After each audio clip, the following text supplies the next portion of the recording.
Another vehicle that is mechanically totaled. This one is a disaster.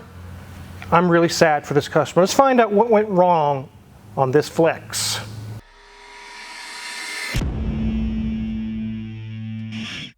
This is a 2013 Ford Flex. It has roughly 130,000 miles on it.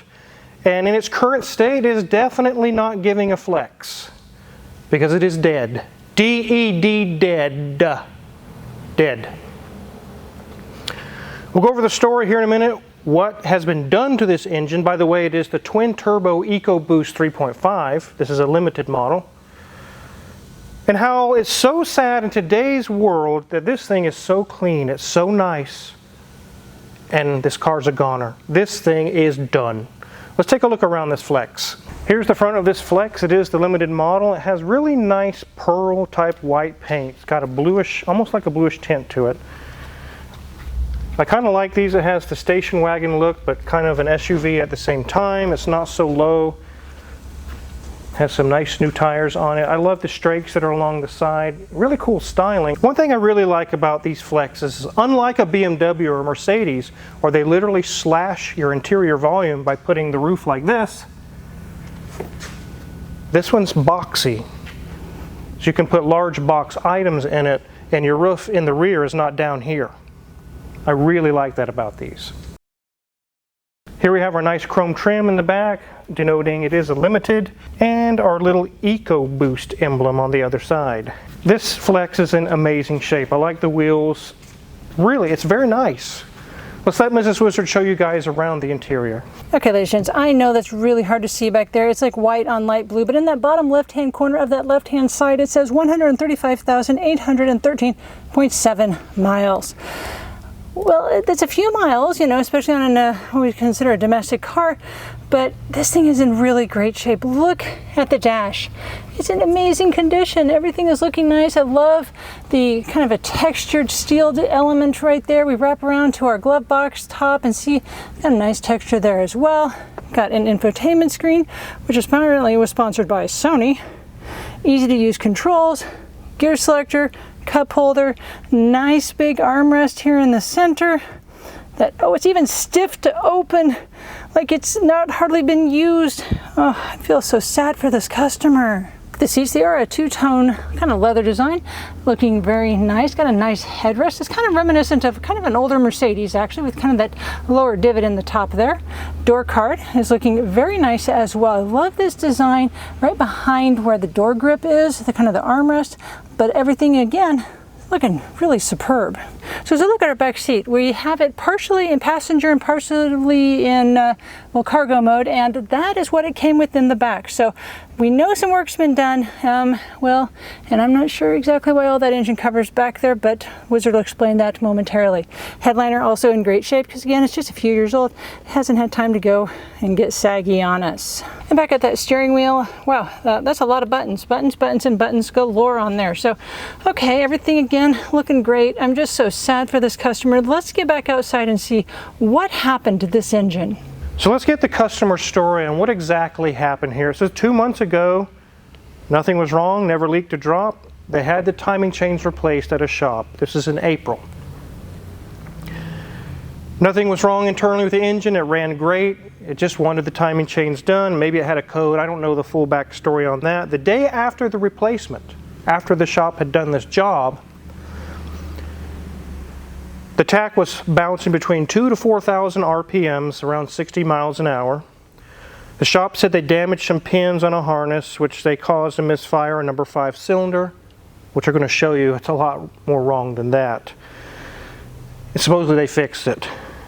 Next, the valve cover had the sensor spraying oil all over the engine, which wasn't reassembled properly when they did the job. Now it's spraying oil. They had that fixed.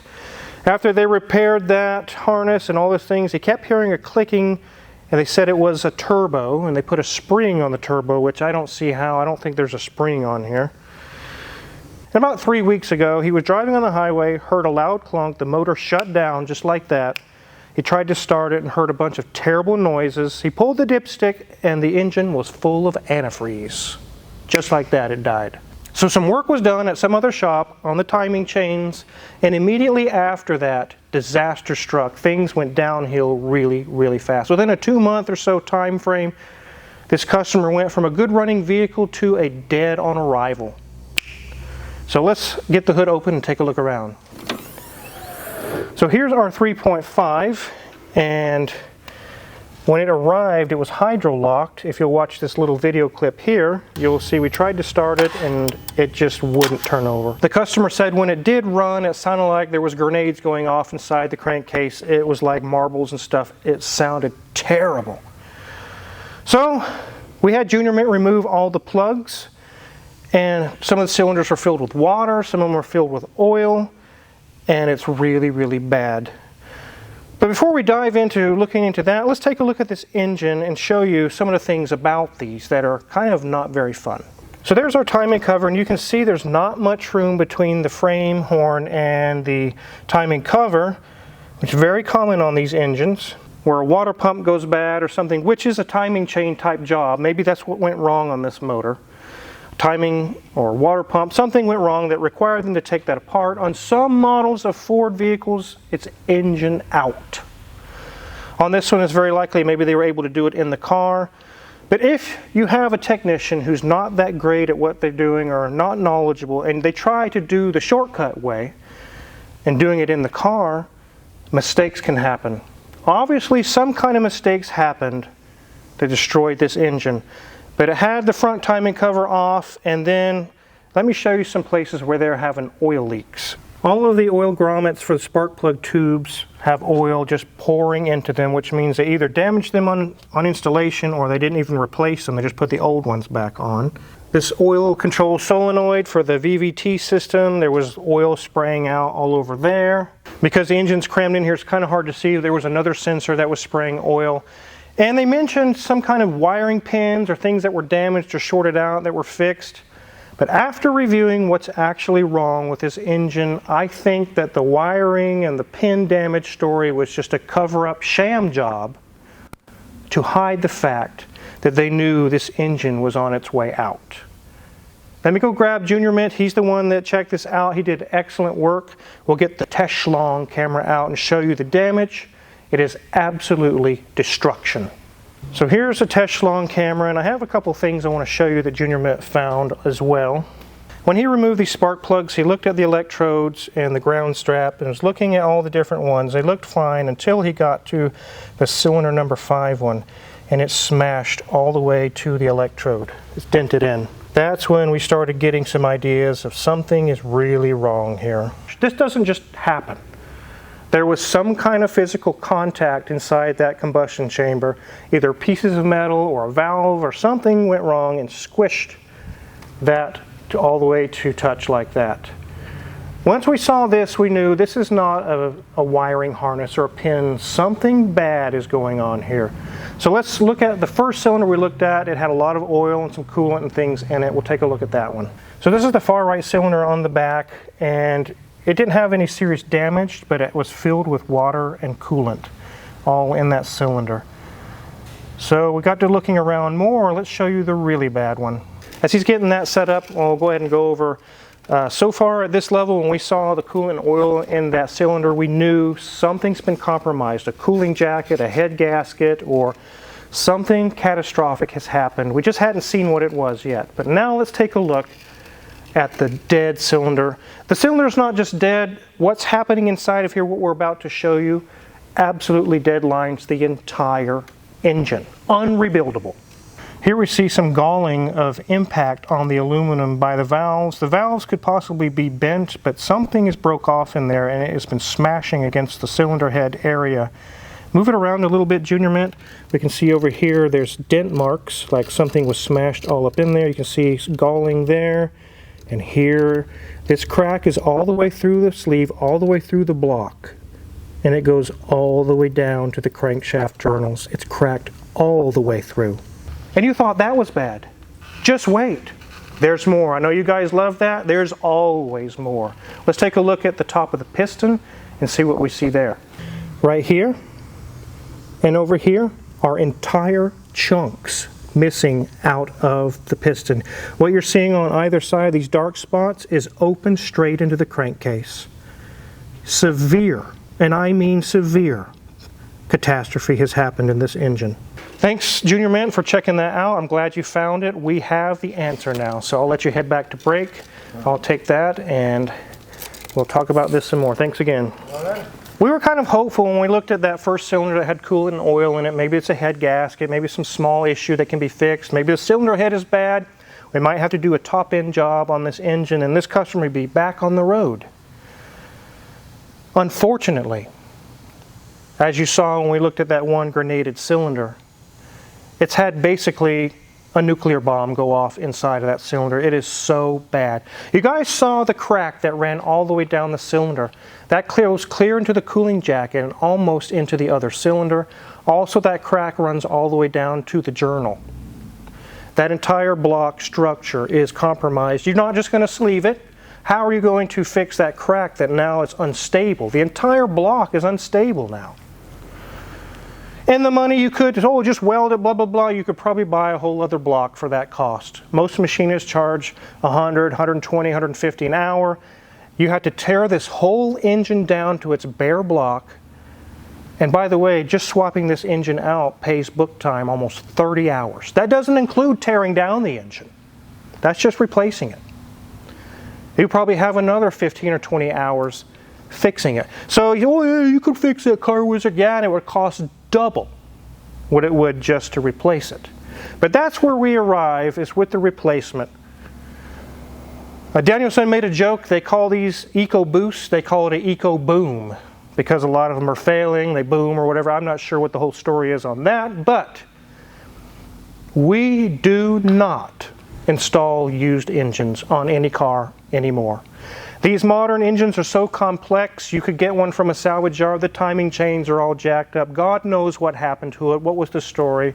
And then the customer 3 months later says, hey, that engine we put in, it's knocking, I've been through that a few times and I made the executive order. I said, no more used engines, I don't care. Now, some used engines you can buy today come with a warranty, 30-day warranty or whatever, but they do not cover the labor to do the job a second time. Another 30 hours of labor.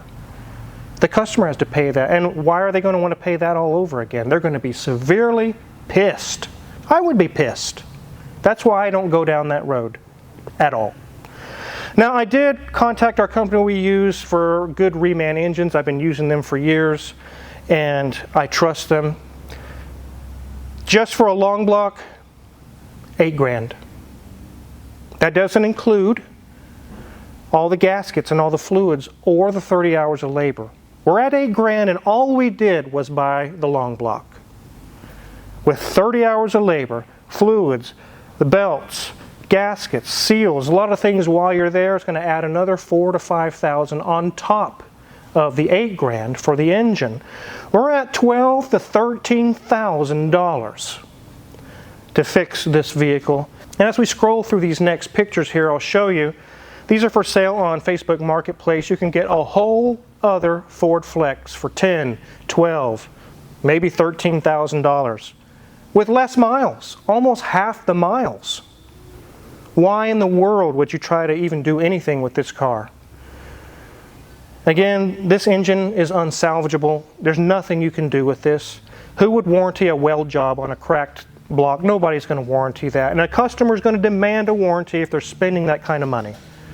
They're not going to go down that road even if you wanted to. The only option we would do is a new long block and it's mechanically totaled. Completely not worth it. It's a really strange era that we're in.